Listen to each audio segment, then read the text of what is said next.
Boom. Happy Monday, Wonder Fanatics. It is, Monday, February 24th, 2025.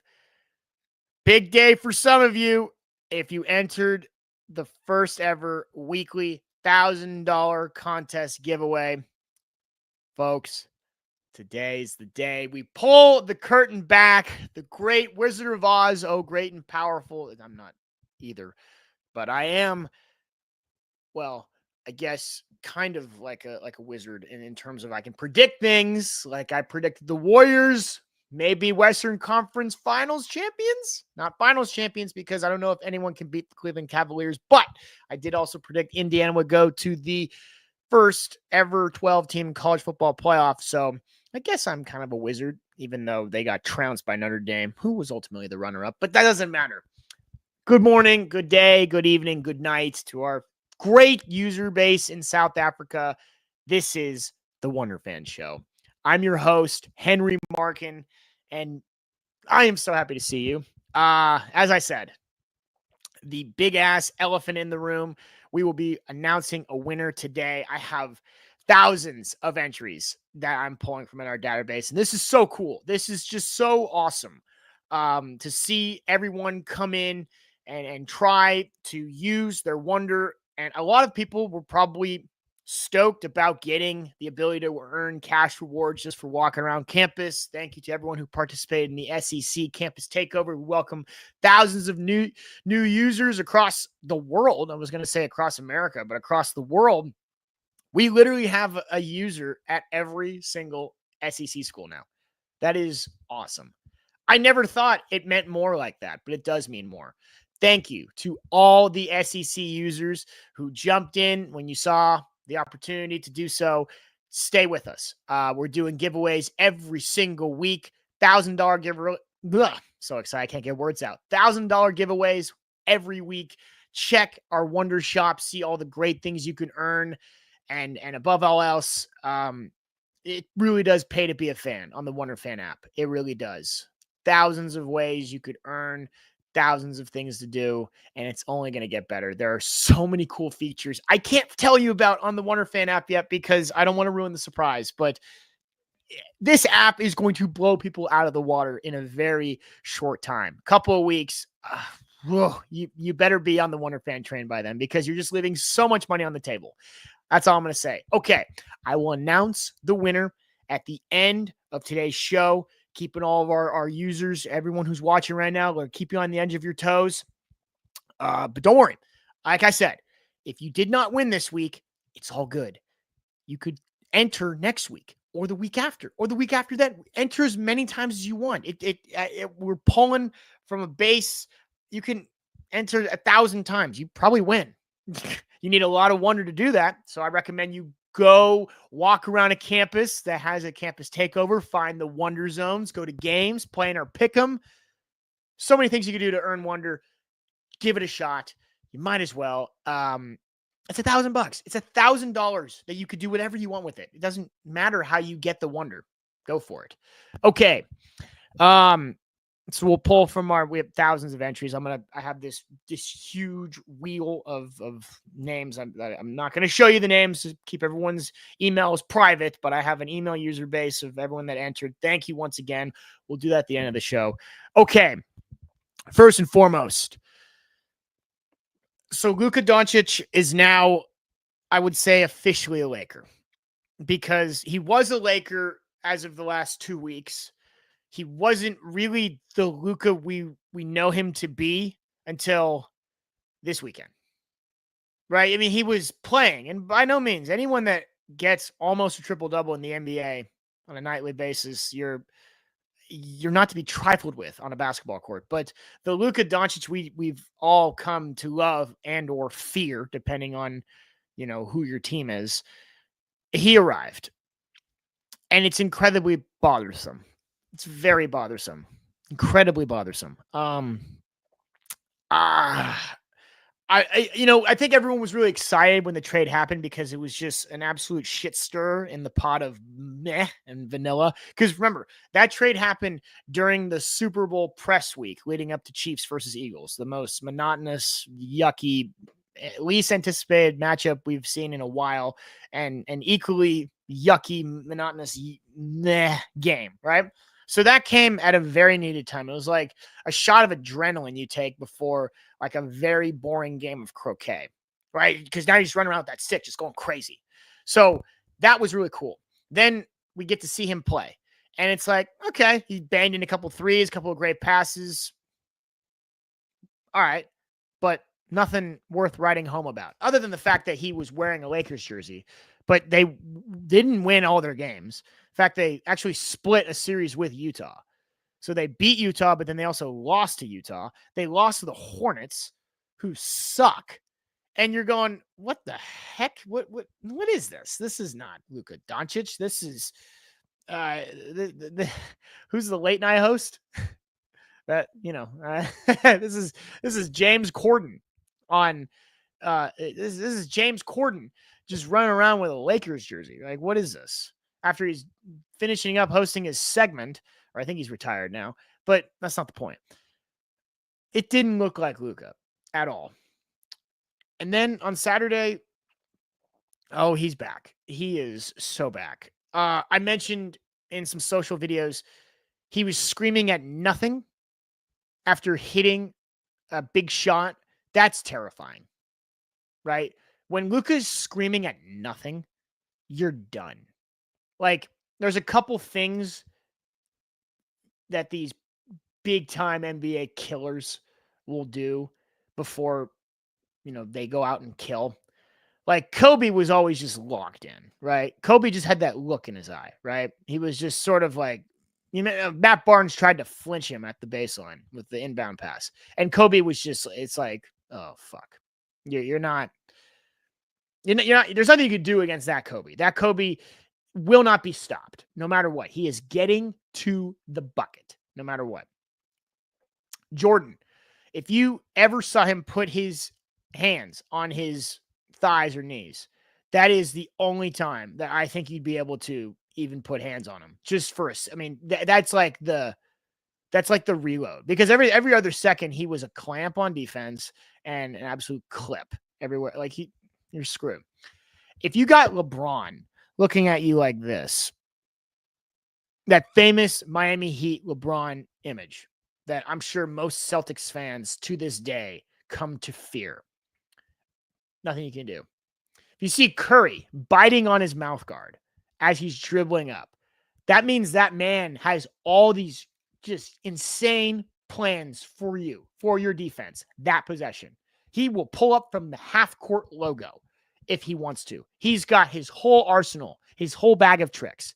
There are a few moments, a few signature moves that these players have that scared the shit out of whoever it is they're playing against. And when Luka screams at nothing, good night. It was a good time having you around, but you are no more. Not tonight. Right? So that's terrifying.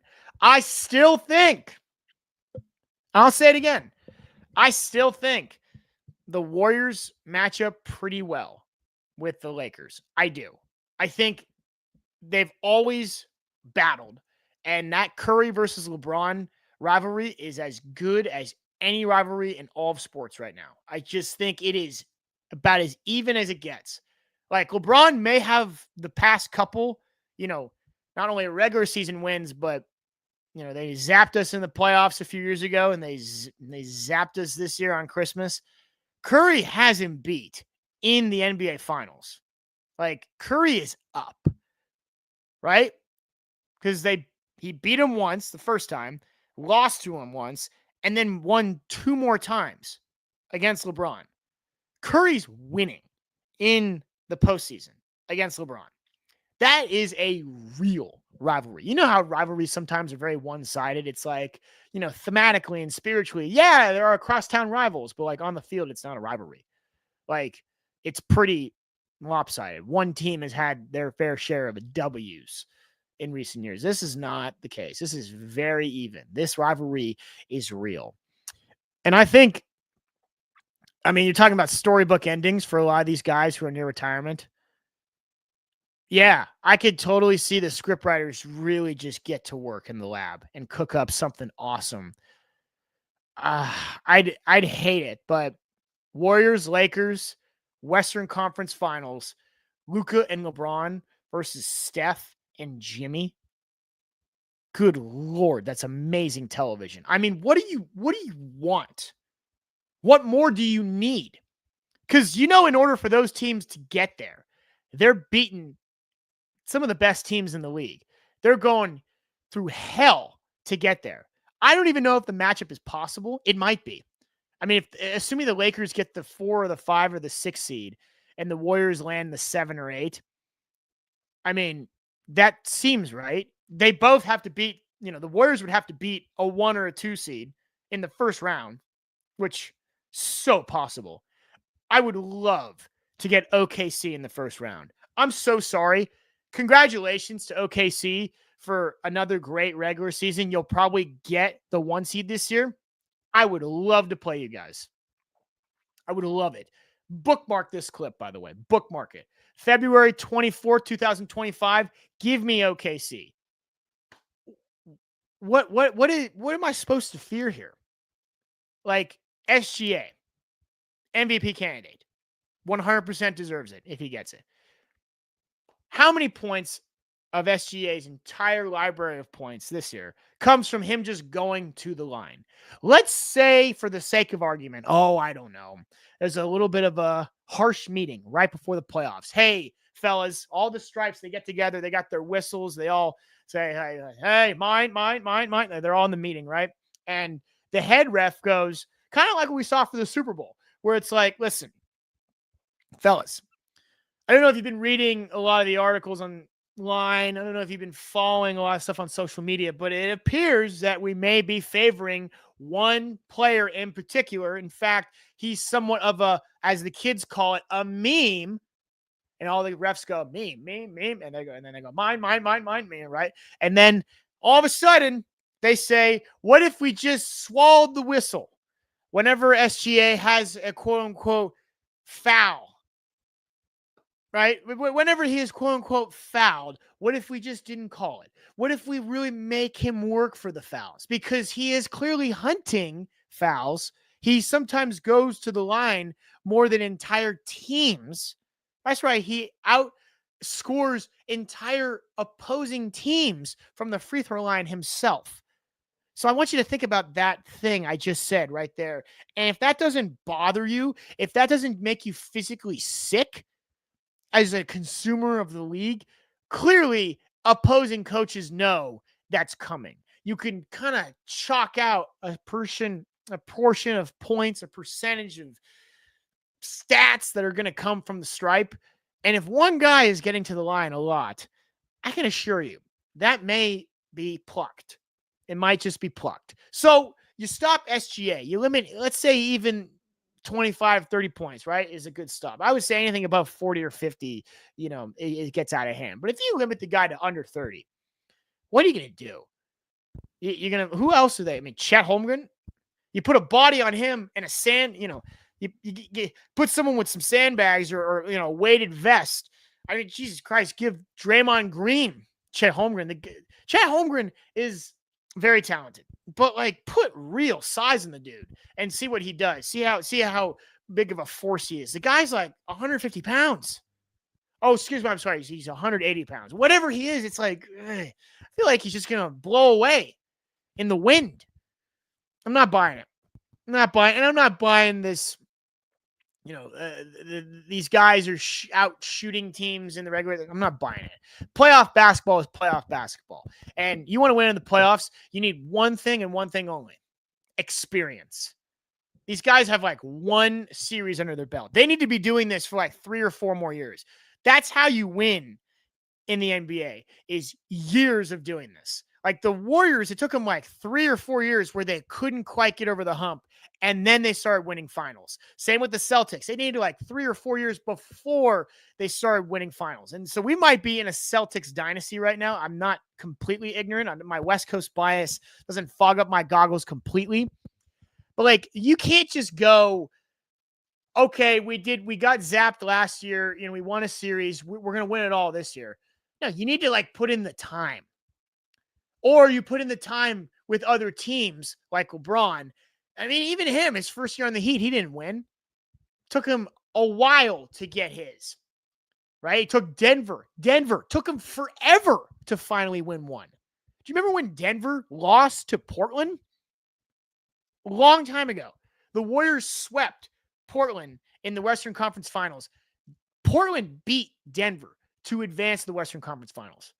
I mean, Denver has had a lot of opportunity to try to do something before they even won their first finals. And by the way, they beat the Heat. I mean, think about how good Jokic is, how hard it is to win a finals. And you had to do it against an 8 seed. I'm sorry, but I'm just not buying the Thunder. Definitely not buying the Grizzlies. Absolutely not. Do not buy the Grizzlies whatsoever.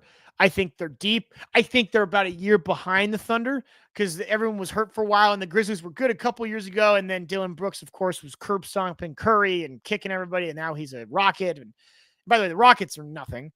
They're not in the playoffs this year.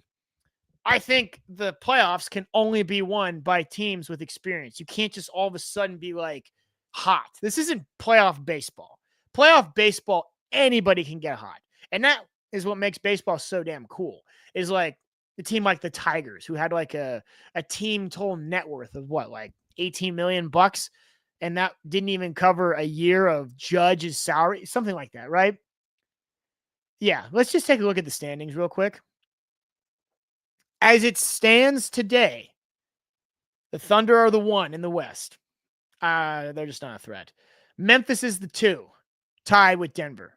So they're both 37-20. I think Denver probably will win the West. Probably.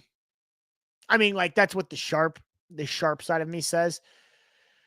But I think there is a real possibility that another team with experience, like the Lakers, I bet you the Lakers do it. That whole team is experienced. LeBron, Luka just played in the finals last year. Austin Reeves, those guys are always like keeping it close. They're coming alive in the playoffs. That's an experienced team. Houston, no.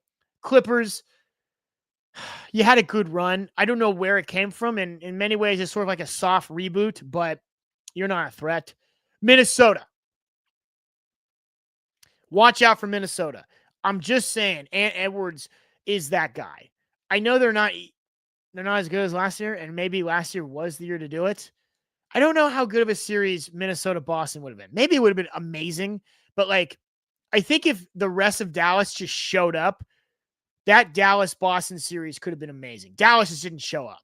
They showed up in the series before. Luka showed up every game. Anyhow, speaking of Dallas, they're not a threat. They're out. That Warriors game, it was too revealing because like the Warriors are just now getting hot, and Dallas has some great players and they have some good defense. They do have a good defense, but like you didn't upgrade.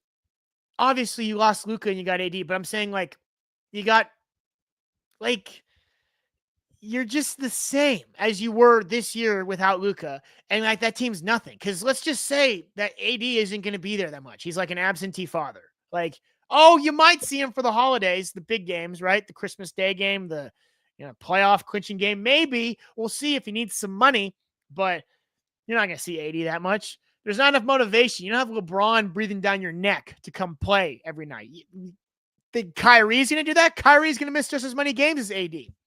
Clay's not going to pressure anybody.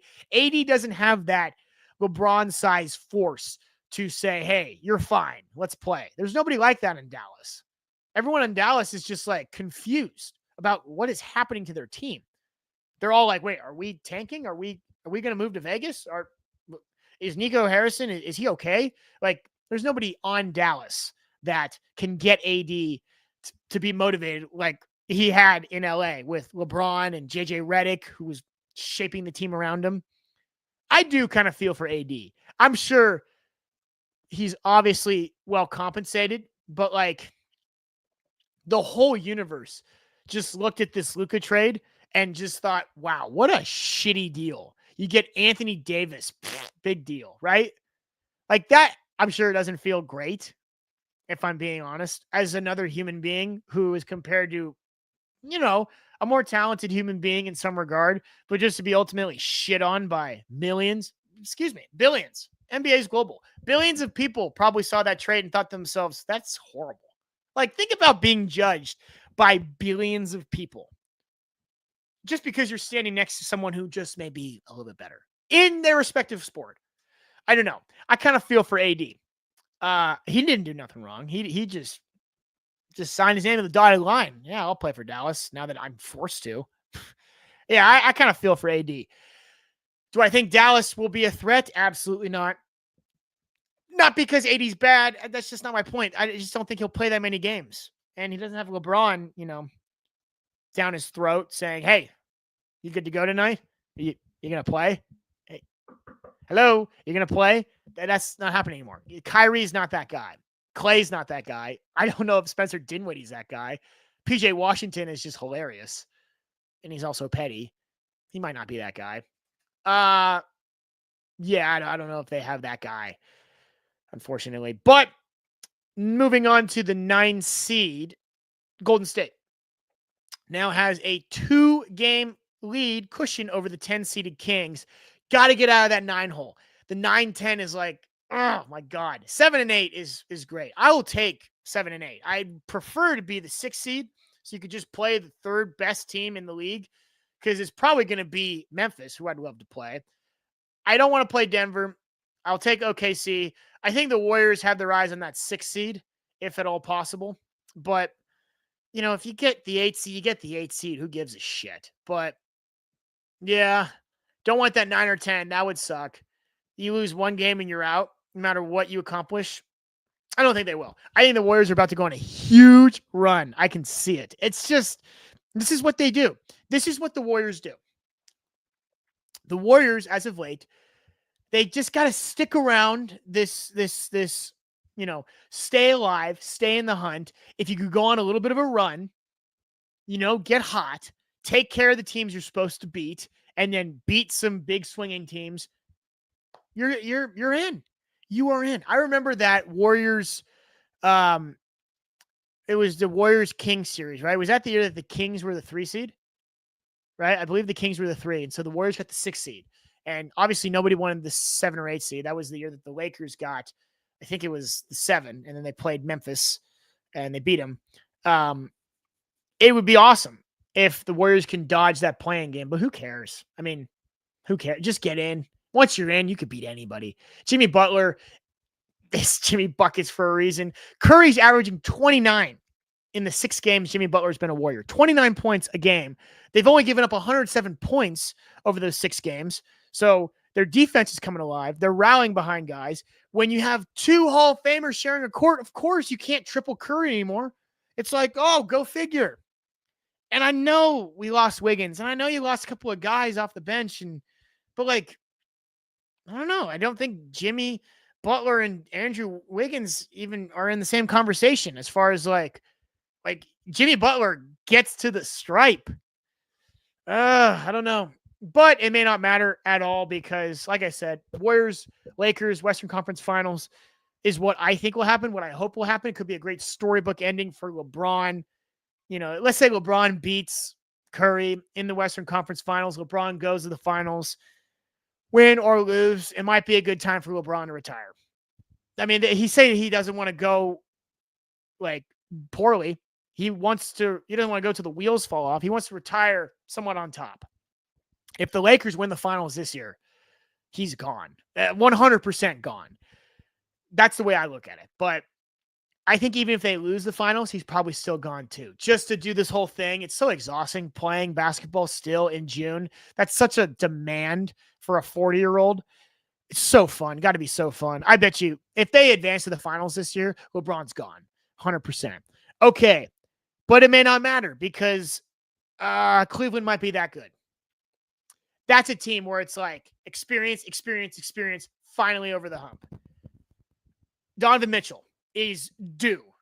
Absolutely. All those tall, really athletic studs the Cavs have, they're due as well. Mobley, Jared Allen. Those are just trees. Like, I was watching the Cavaliers game. There's just these redwood trees in the middle of the paint. You can't do anything against them. It's just SWAT City. SWAT teams come in here and the SWAT teams come in there. You got to get over the trees. And then those dudes can run. They're like gazelles. They're like giraffes. Have you ever seen a giraffe run? They're way faster than giraffes. And giraffes can really move too, by the way. They're quick. It's amazing. The Cleveland Cavaliers, I don't know if it's because I live on the West Coast and I don't get to see a lot of Cavs basketball. Obviously, I mean, I don't have the same like local radio station or what. I don't follow Cleveland Cavaliers basketball that much because they're really never on prime time because no one expected this of them when they made the schedule. Everyone just booked out the fraudulent Knicks and the still to be legit Celtics and et cetera, right? Those are the hogs of prime time. Cleveland is so good. They're so good. You know, like Max Strus is out here growing his hair. Like, I mean, the guy looks beautiful. Not that that's any indication of a good team, but like if you're looking for different categories that they're checking boxes of, you got your handsome guy, great hair, can make the three. Donovan Mitchell, you have your all-star stud. Yes, sweet. He's amazing, right? He is amazing. And they just beat the hell out of teams. They just beat the hell out of you. Remember when Donovan Mitchell and Jamal Murray had like 45 and 50 points in that playoff series? That's when I think Utah still had a shot to do something amazing. And then they never did. He couldn't get over the hump with Gobert. And I don't blame him because Gobert gave Mitchell COVID, and he probably still hasn't forgiven him for that. I haven't forgiven Gobert for giving everybody COVID. I haven't. Cleveland, it might be useless fighting over each other in the West because that's what it is. There's like two good teams in the East. It's Boston, Cleveland. That'll be a great Eastern Conference Finals. Can't wait. And then it's just like, maybe it doesn't matter. Cleveland beats Boston and then Cleveland beats whoever's in the West. I didn't know. I didn't know. I mean, I knew the record, but like, I never got to see it. And I didn't get to watch many Cleveland games at all. And then I saw it and it's like, how do you stop that? I don't know. And I say that a lot where it's like, how do you stop that? When I point to something, very naively and immaturely, what do you do? How do you stop that? No, I'm serious. How do you stop Cleveland? How do you guard redwood trees that can move like giraffes and then they could slow down and they could shoot the three? I don't get it. I don't think there's an answer for that. Not this year for anybody else. Maybe Minnesota if they were better. Maybe. That's it. That's all I can think. So yeah, whatever's happening in the West, it might be for nothing because Cleveland, they're just unbelievable. They've won 7 in a row now. I mean, any win streak over 5 in the NBA is worth writing home about. They're playing Orlando and then Boston. 2 road games. Tuesday and Friday. Boston, Friday, ESPN. Cleveland at Boston, ESPN. Yeah, that's when it's like, pay attention. Because if Cavs beat the shit out of Boston in Boston on ESPN, there's no more excuses. You can't say I didn't know. After this Friday, you can't say I didn't know about Cleveland. That's the rule. Okay. 11:30. We're almost done with our show. I'll just say this. In terms of college basketball, we are in the middle of the Big Ten campus takeover right now for Wunderfan, meaning if you go to a Big Ten school, you could earn just for walking around campus, like cha-ching, just for going outside to class, to the lunchroom, to the cafeteria, to Chipotle, to Starbucks, to the rec center. If you're on a Big Ten campus this week, you can earn just for walking around camp, just for existing. We did it last week in the SEC. We brought over 1,000 users across each and every school. This is your moment, Big Ten. This is when it pays to be a fan. You want to do something special with your week this week? You could be a hero by going to class, right? You can make some money by walking to class. You could also make some money by going to games and using Wunderfan at the stadium where it's intended. Attend to earn just for being there. Get some games right on the Pick'em Challenge. If you consider yourself a sharp, prove it. Wager your wonder. Earn more wonder just for being right. And then, of course, if you have enough wonder, you could enter our weekly $1,000 contest giveaways. Enter as many times as you want, which I'm about to announce the winner of. Thank you for those that have waited patiently. Last thing I'll say about college basketball, especially in regards to the Big Ten. So I've been sort of glazing the SEC as of late because they're just incredible in basketball. I mean, it's just unheard of how many teams they're going to send in, how many 1 seeds they could have. I mean, if a couple of untimely upsets by, Houston and a few other teams that Duke could snag a 1 seed. I don't know. For a second, we're looking at 3, maybe 4 SEC teams to get in 1 seeds, but it does not mean that the Big Ten is out. 1 seeds aren't necessarily guarantees anymore. They're not. But it is cool if you have 4 of them because it's like, holy shit, what a conference. Just going through the Big Ten standings, Michigan State, Sparty, go Spartans.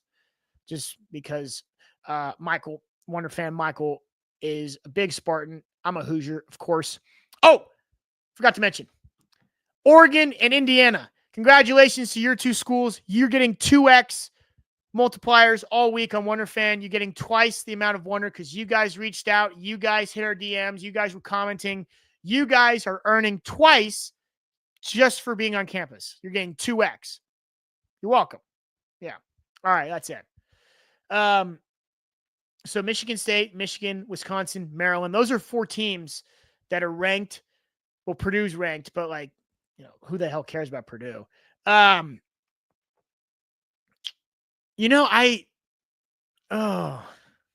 say it here, and then we'll call it. We'll put a lid on it, but I'm going to do another video on this. But what happened yesterday? Indiana beat Purdue, and Indiana is now maybe back on the bubble, maybe just outside or just inside. I don't know. I don't know what you do with them, but they got my attention because Mike Woodson supposedly sat in the same chair that Bobby Knight threw 40 years ago yesterday. So 40 years ago yesterday. So I think it was February 23rd, 1985. Bobby Knight threw a chair across the room against Purdue. He was so frustrated with a call, he just launched a chair across the court. One of the most infamous moments in all of sports. Like, when has that ever happened? The coach throws a chair. Never. Well, once. But anyways, it was reported that Mike Woodson has the chair, has kept it all this time, who played for Bobby Knight. And he sat in that chair yesterday.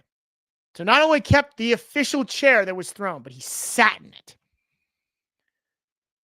I don't know about you, but when I hear stuff like that, it is an instant draw for me for March Madness, right?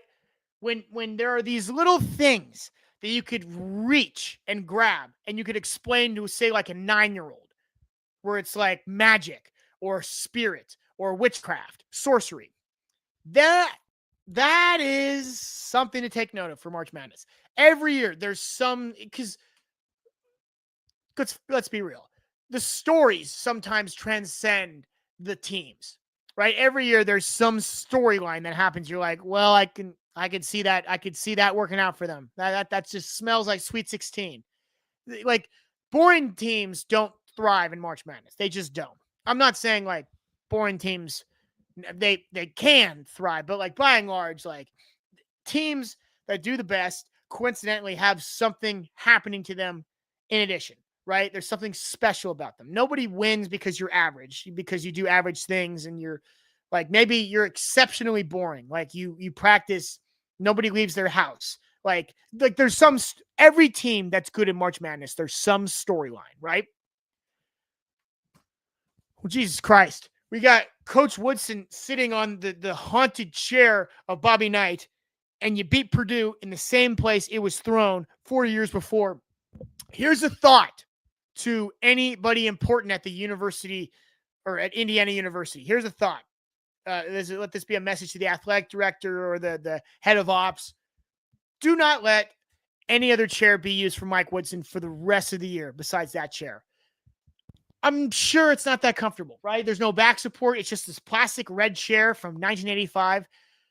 Load him up on the Tylenol. Load him up on the Advil.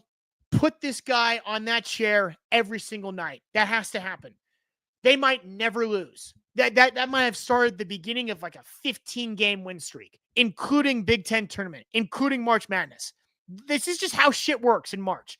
You got these things that are superstitious or spiritual or whatever gives you that just like 1% better to be great. Maybe it's your God or whatever. Let's hold on to that chair. Like, why would you put it back in the shed or wherever it's supposed to go? Why not just sit in it for the rest of the year? In fact, take that chair with you on the bus, on the plane. That's got to be the official chair for Mike Woodson for the rest of the year. No questions asked.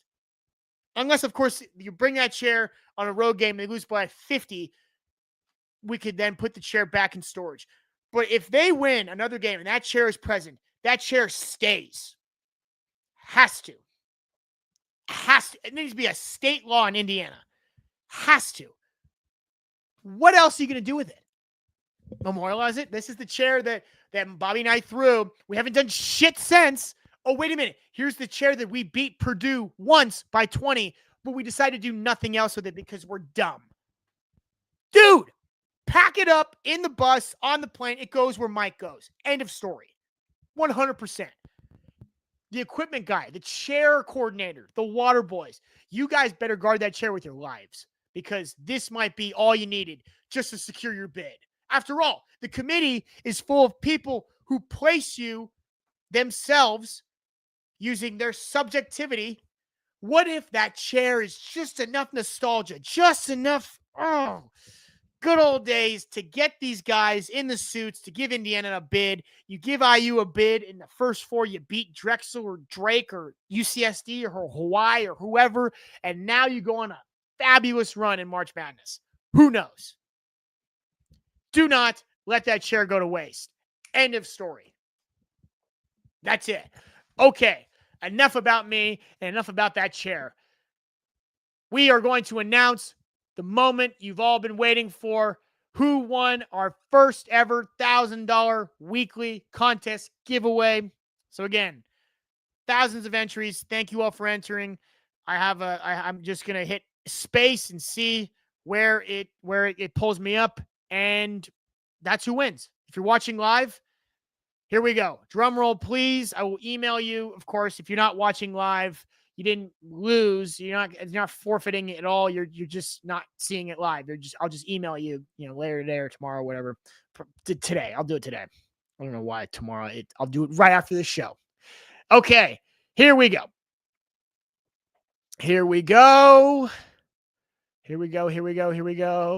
Spinning the wheel.